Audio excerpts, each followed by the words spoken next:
Bé, bon dia a tots.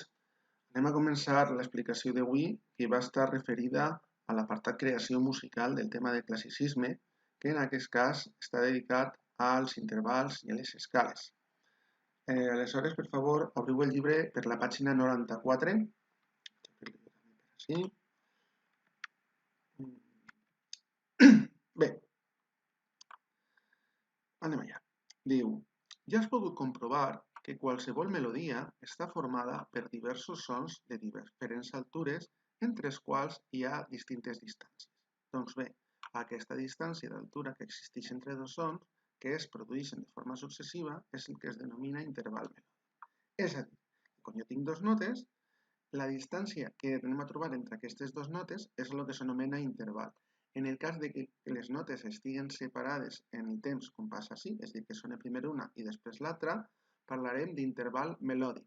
Si per contra les dues notes estigueren una dalt de l'altra i per tant sonaren simultàniament, parlaríem d'interval harmònic. És a dir, això que vaig a dibuixar així, en primer lloc, és un interval melòdic.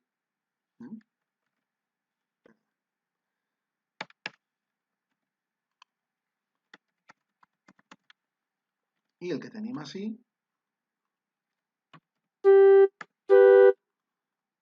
és un interval harmònic. D'acord? A veure si aconseguís fer-lo sonar i així apreciem la diferència. Interval melòdic, sona primera una nota, sona després l'altra, interval harmònic, sonen les dues a la vegada. Crec que és fàcil d'entendre. Aleshores, continuem. Això no està apuntat al llibre, aleshores estaria bé que prenguéreu nota del que és un interval harmònic. Interval harmònic és aquell interval en el qual les dues notes sonen simultàniament. Bé, diu, a continuació, per a calcular un interval, tan sols has de comptar el nombre de notes que hi ha des de la nota més greu fins a la nota més aguda o al revés. Així ens tens un exemple. Tenim una nota sol, tenim la nota si, aleshores contem sol, la i si. Com que hi ha tres notes, diguem que l'interval és de tercera. Compte perquè nosaltres, quan contem normalment, és a dir, si jo tinc tres caramels i lleve dos caramels, quants caramels queden? Queda un caramel, val? Però la diferència són dos caramels, no tres caramels. Aleshores, cuidado en això. Nosaltres, a l'hora de comptar en música, es compta tant la nota d'origen com la nota de destí. Val? I el mateix passa si l'interval sigui harmònic, per exemple. En aquest cas, quina seria la distància entre tres notes? Doncs mira la nota de partida, en aquest cas seria un mi, mira la nota d'arribada, que seria un si, i compte. Mi, fa, sol, la, si. Aleshores tinc un interval de cinquena, d'acord? I dona el mateix que siga harmònic que melòdic. Això és una cinquena exactament igual. I tant dona que siga ascendent com descendent. Després veurem la diferència. L'interval únicament té en compte la distància que hi ha entre les dues notes implicades. Val? Molt bé. Ten en compte que dues notes del mateix nom i entonació no constitueixen un interval, ja que entre elles no hi ha distància. Això s'anomena uníson. Bueno, això és un poquet discutible. No el fet de que això s'anomena uníson, que això sí que és així, és a dir, quan jo tinc dues notes que sonen a la mateixa altura, perquè són la mateixa nota i no tenen alteracions o tenen la mateixa alteració, parlaríem d'un uníson. Ara bé, això és un interval o no és un interval? Depèn del que entenem per interval. Si entenem que l'interval és una distància necessàriament major que 0, no és un interval. Però si contem el 0 com una possible distància, també seria un interval. És com considerar si el 0 és un número natural o no és un número natural. En principi, segons la definició, crec que no és número natural, perquè és a partir de l'existir 1. En qualsevol cas, ja vos dic que tampoc anem a pelear. Si vosaltres teniu una nota i la mateixa nota després, vosaltres digueu que és un uníson i siga un interval o no ho siga, estareu dient una cosa que és correcta. I ja està, no se complica més la vida. Ho dic perquè, per exemple, si ara tinguera un la i així un la sostingut, ja no estaríem parlant d'un uníson. Aleshores, la distància entre les notes què és? És una distància de primera. Existeix la distància de primera?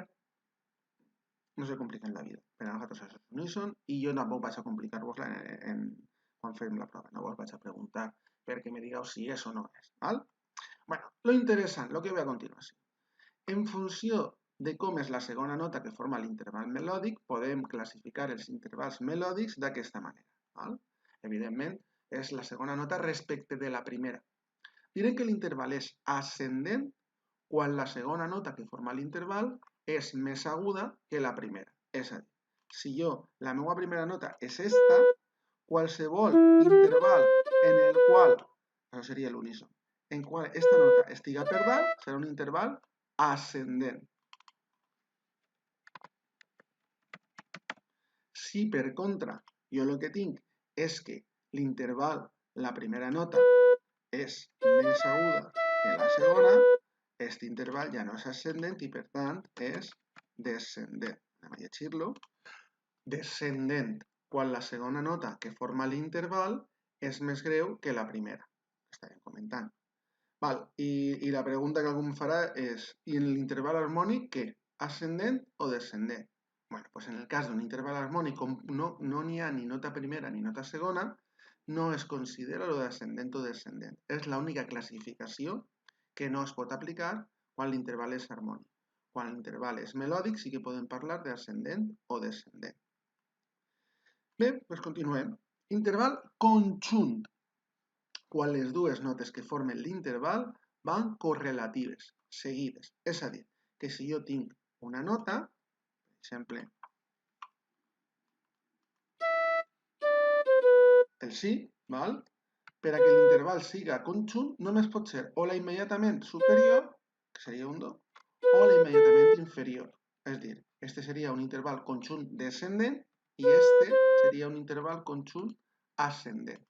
És a dir, que jo, entre una nota i la següent, la segona, perdó, no puc clavar enmig una nota que es diga d'una altra forma. Si està si i estàs do, entre el si i el do no n'hi ha cap nota enmig. Si estàs si i estàs la, tampoc n'hi ha cap nota enmig. Algú me dirà, el la sostingut o el si bemol. Sí, però és si i és la. Val? Així no es compten les alteracions. D'acord? És una classificació que algú dirà, bueno, pues sí que és un poquet simple, no? Perquè únicament per a que l'interval siga conjunt, sempre la distància va ser de dos notes, és a dir, l'interval de segona. Aleshores, no és un poquet tonto el incloure una classificació en la que només n'hi ha un tipus de distància? No, perquè ja veurem que melòdicament és amb molta diferència l'interval que més es gasta, l'interval de segona. No ve ara el cas explicar per què, però des de luego és el recurs més fàcil per enllaçar una sèrie de notes a anar fent-lo per graus conjunts. Val? Bé, evidentment, quan no és conjunt, disculpe, quan no és conjunt, val? El nom és disjunt. Disjunt, quan les dues notes que formen l'interval no van correlatives, seguides. Dit d'una altra forma, jo entre esta nota i esta vaig a poder clavar enmig una nota que no sigui cap de les dues. És a dir, entre el si i el re, jo puc clavar el do. Si això siguera ascendent, entre el si i el sol, jo vaig a poder clavar, entre el si i el sol, jo vaig a poder clavar el la. Val. Quan l'interval és disjunt? Quan no és de segona. Així dalt ficarem disjunt. Vale?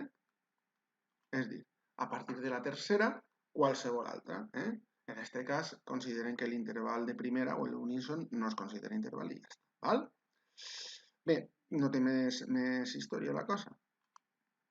Oi, disculpeu. Seguim. Següent classificació. Simple o compost. Direm que l'interval és simple quan la distància que existeix entre les dues notes que formen l'interval no supera la vuitena. Compost, quan aquesta distància sí que supera la vuitena. I clar, la pregunta del millor és, i quan l'interval és exactament d'una vuitena? Quan l'interval és exactament d'una vuitena, encara el considerarem simple. Serà compost a partir de la novena. És a dir, entre el sol i el sol tenim una distància de vuitena, per tant, és simple. Seria simple. Aquesta classificació, evidentment, igual que la de conjunt i disjunt, es pot aplicar als intervals harmònics. A veure, si fiquem, per exemple, un sol i un la. Val? Aleshores, així ficarem, copia i així,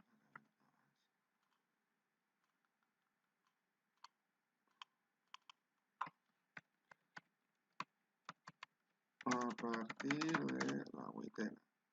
S'anomenen composts. Recordem, la vuitena encara és simple. Vaig a ficar-li aquí baix per que quede clar. La vuitena es considera simple encara. Important, ¿vale? Molt bé, doncs seguim. Hi ha l'última classificació, natural o alterat.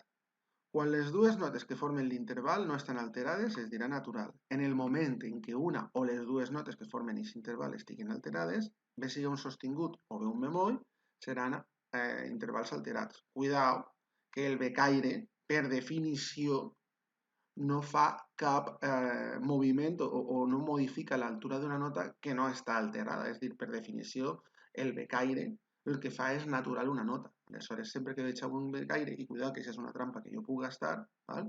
El becaire no afecta a si l'interval és alterat o no. És dir, per definició, un becaire és com no ficar res. És a dir, que si jo tinc això, com que les dues notes estan naturals, l'interval és natural. D'acord? En el moment en què una d'aquestes notes estiga alterada, doncs l'interval també està alterat. Evidentment, si jo així fiqui un becaire, no afecta per a res. Per tant, és natural. Val? Algú me pot dir, bueno, este evidentment continua sent alterat, val? Aleshores, algú me pot dir, això, bueno, el sentit d'este becaire, evidentment, és per anul·lar este sostingut. Aleshores, com que ja tenim un sostingut així, doncs va ser alterat, val? Aleshores, el becaire, per als nostres efectes, no comptabilitza. Bueno, doncs ja tenim les classificacions. En els intervals melòdics, ascendent o descendent, conjunt o disjunt, simple o compost, natural o alterat. Si l'interval siguera harmònic, encara que així no s'explique, les classificacions serien totes les mateixes, excepte lo d'ascendent o descendent. És a dir, podríem parlar d'intervals harmònics conjunts o disjunts, d'intervals harmònics simples o compostos i d'intervals harmònics naturals o alterats. Val? Així al llibre teniu exemples exactament igual que els que jo he fet. D'acord? Aleshores, els repassem ràpidament. Este interval és ascendent perquè la primera nota és més greu que la segona. Este és descendent perquè la primera nota és més aguda que la segona. Aquest interval és conjunt perquè entre aquestes dues notes no puc ficar una enmig, és a dir, perquè la distància entre les dues notes és de segona. Este és disjunt perquè la distància és superior i per tant puc ficar notes enmig, el fa, el sol o el la. Aquest interval, per si algú vol comptar-lo, és de cinquena. Bé, aquest interval és natural perquè no apareix cap alteració. Este és alterat perquè apareixen alteracions. Ojo, les alteracions, recordeu, sostingut o bemoll. El becaire, en aquest cas, no afectaria a la condició de natural o alterat. Si només apareix el becaire, és natural. ¿Vale? Finalment, simple o compost. Pues és simple si l'interval és fins a la vuitena, és dir, de segona, de tercera, de quarta, de cinquena, de sisena, de setena o de vuitena, i compost a partir de la vuitena. D'acord? Bueno, doncs continuem. Ja tenim explicats els intervals. Ara diu, la successió de diversos sosconjunts, és a dir, seguits, disposats en sentit ascendent i descendent i relacionats entre si segons les lleis de la tonalitat, formen una escala. Com pots observar, aquesta escala és ascendent perquè va del so greu a l'agut. Bé, doncs anem a fer alguna precisió i després diu que l'escala la pàgina següent és descendent perquè va dels sons aguts als greus. Anem a fer alguna precisió perquè això que diuen no està mal, però tampoc està bé del tot. I per què no està bé del tot?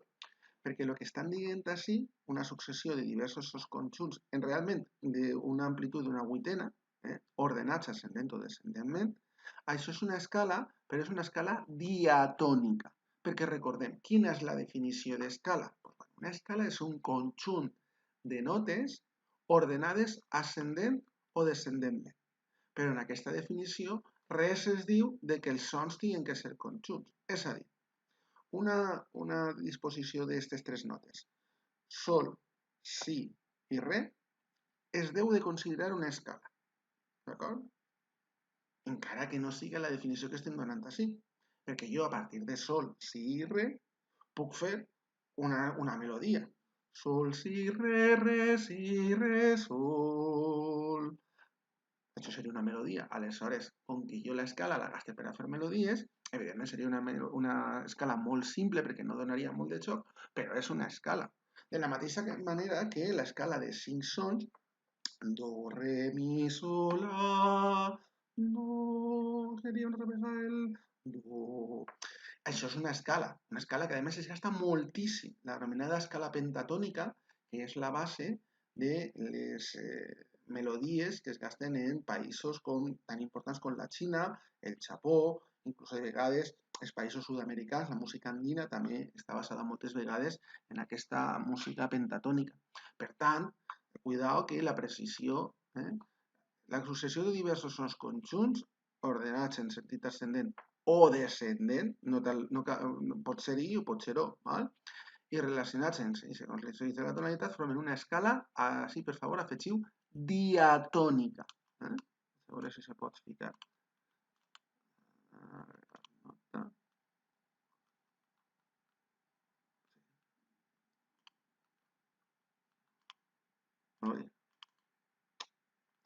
Escala diatònica. Cuidado amb això, ¿vale? Bueno, aquesta escala, com ja he dit, pot ser ascendent o pot ser descendent, d'acord? Bé, continua dient. Ja saps que les escales reben un nom en funció de la nota per la qual comença i acaba, que sempre, sempre, sempre, en la nostra concepció de les escales, va ser la nota més important de l'escala. Fins i tot és tan important que li dona nom a l'escala. L'escala anterior, siga esta o siga esta, com que comença i acaba per la nota do, es anomena escala de do.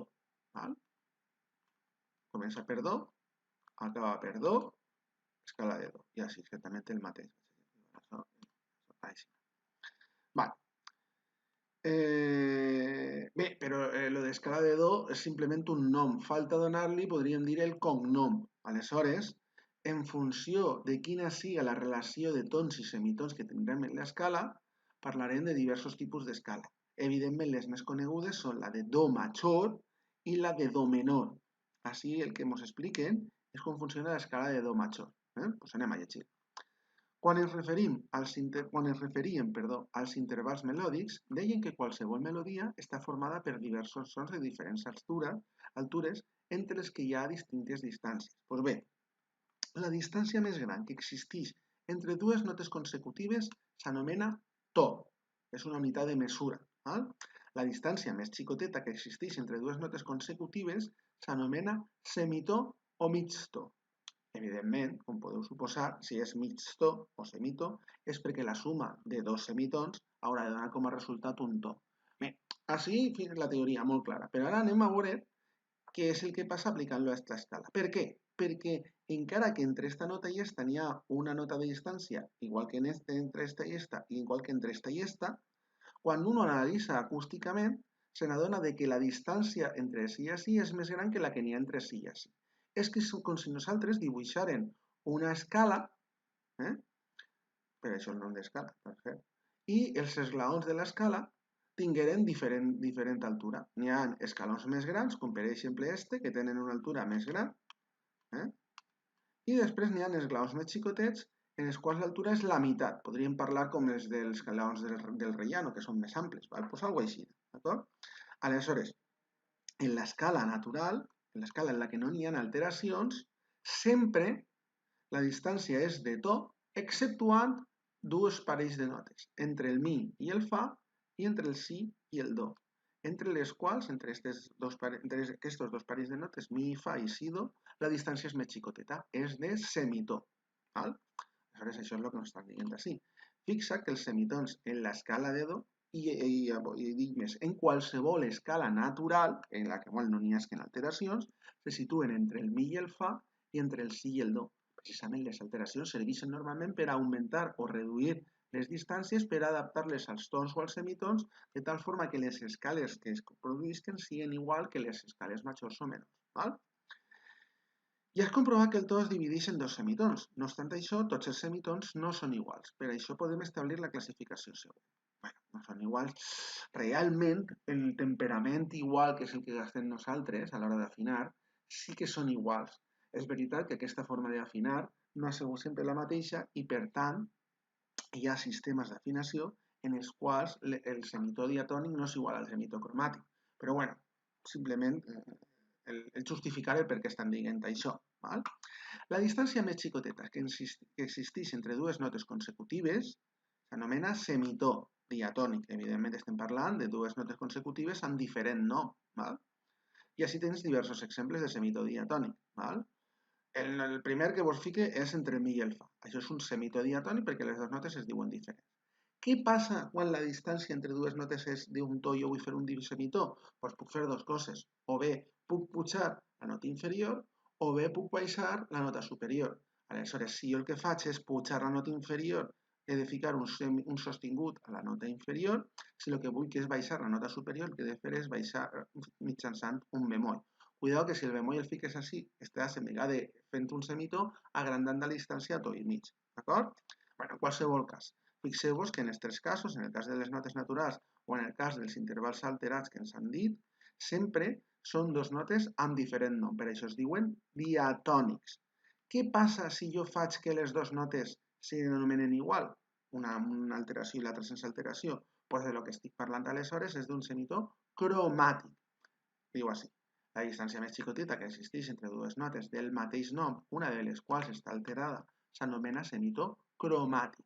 I així tens diversos exemples. En els dos exemples el que podem apreciar és que les dues notes es diuen igual. Esta es fa i esta es fa.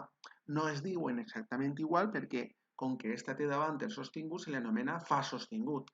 El becaire sí per a què serveix? Per indicar que aquest sostingut ja no afecta esta nota i per tant és una nota natural. Així no se diu fa becaire, se diu fa natural i punt. En aquest cas no cal ficar el becaire perquè la nota, si no té res davant, per defecte està natural i com que el que jo vull que és pujar aquesta nota, el que faig és ficar un sostingut i la puja. En els dos casos el que estic tenint és un semitó cromàtic. Passaria exactament igual si jo així haguera ficat un bemoll i així haguera ficat un bemoll. Val? Bé, una última cosa respecte a les escales diatòniques que convé saber i que també puc preguntar, cuidado, val? Diu, ja has vist que les notes de l'escala es poden disposar en sentit ascendent i descendent. Es poden, per tant pot ser ascendent i descendent o ascendent o descendent. Les notes també s'anomenen graus i s'indiquen per mitjà de números romans, rebent un nom concret. Aleshores, quan jo tinc una escala, la primera nota de l'escala rep el nom de tònica, és el primer grau de l'escala. La segona, supertònica. Per què? Perquè està damunt de la tònica. La tercera, així diu un model. Jo tota la vida li he dit mediante o mediant, val? Perquè és mitjançant la qual s'arriba a saber si estic en modalitat major o en modalitat menor. No obstant, si voleu ficar model, me pareix que tampoc està mal. Però normalment en les bandes sempre s'ha dit mediante o mediant, encara que sigui un castellanisme, ja ho sé. Val? Després tenim subdominant, que seria la quarta, dominant, que seria la cinquena, i superdominant, la sisena. Evidentment, els noms de les tres venen derivats del de la cinquena, que és la segona nota en importància de l'escala. Si la principal és la tònica perquè dona nom al to de l'escala, la tonalitat, la segona nota en importància és la dominant. Dominant perquè domina, evidentment harmònicament és la que domina després de la tònica. I la que està per damunt es diu superdominant, la que està per davall subdominant. Finalment, la setena nota, que és la que ens queda, s'anomena sensible. I per què sensible? Perquè aquesta nota d'alguna forma està influenciada per la tònica i sempre va tendir a anar cap a la tònica. En les tonalitats majors, aquesta distància sempre va ser d'un semitó. Aleshores, com que la distància és xicoteta, la forma de resoldre aquesta nota habitualment serà cap a la tònica, perquè la influència de la tònica en aquest cas és molt gran. Resumint, tenim 7 graus, este 8 està mal, això hauria de ser una altra vegada un 1 en números romans, perquè torna a ser la mateixa nota que així, una octava més alta, però la mateixa nota, i els graus són tònica, supertònica, model o mediant, com vulgueu dir-li, subdominant, dominant, superdominant i sensible, i aquesta novament seria tònica. En aquest cas l'escala és la de do. Si l'escala seria, per exemple, la de sol, la nota sol, com seria el primer grau, seria la tònica, la nota la seria supertònica i així successivament en totes. És a dir, l'important així és l'ordre que ocupen dins de l'escala, no el nom de la nota. Dona igual que siga un do o que siga un sol. Si és la primera nota de l'escala, és la tònica. Val? Bé, ja per acabar, diu a la següent pàgina. Entre aquests graus hi ha un principi de jerarquia, de manera que hi ha uns graus que són més importants que altres, el que vos acabo de dir, val? I tots estan ordenats al voltant d'un principal, del grau principal, que va ser el que s'anomena tònica. Val? Pues precisament la tònica i els altres dos graus importants, que justament són els dos que estan al mig, és a dir, si contem 7 notes, els graus que estan al mig són el 4, val? I en aquest cas el 5, d'acord? Si contem que són 8 notes en vegada de 7, perquè la primera està al principi i al final, dividint-lo en 8, el 4 i el 5 són els de cada una al mig. Aleshores, els graus més importants dins de qualsevol escala són els que s'anomenen graus tonals. Se diuen tonals perquè determinen la tonalitat. I estos són el primer, que és el més important, la tònica, que és la que dona la mala nota, el cinquè, que és la dominant, que és el que fa de contrapès, i l'altre que fa de contrapès va ser la subdominant. Val? Són els graus que afirmen la tonalitat. Bé, malauradament, no anem a poder incidir molt més perquè per a poder explicar això com tocaria, pues, hauria que conèixer molta més cosa de teoria musical, però bueno, quedeu-vos en la idea de que en una escala hi ha 3 notes més importants que les demés, els anomenats graus tonals. I estos sí que n'hi ha que saber-los sí o sí, que són la tònica, grau més important, el primer grau, la dominant, que seria el 5è grau, el segon en importància, i la subdominant, que seria el 4è grau. Primer, 5è i 4è, per aquest ordre d'importància. Doncs bé, jo crec que en això tenim l'explicació més o menys clara del tema. De totes formes, ja us dic que quan torni jo a classe, si teniu qualsevol tipus de dubtes, us aclarirem. Doncs bé, fins així l'explicació dels intervals i de les escales. Ens veiem pront, un abraç a tots.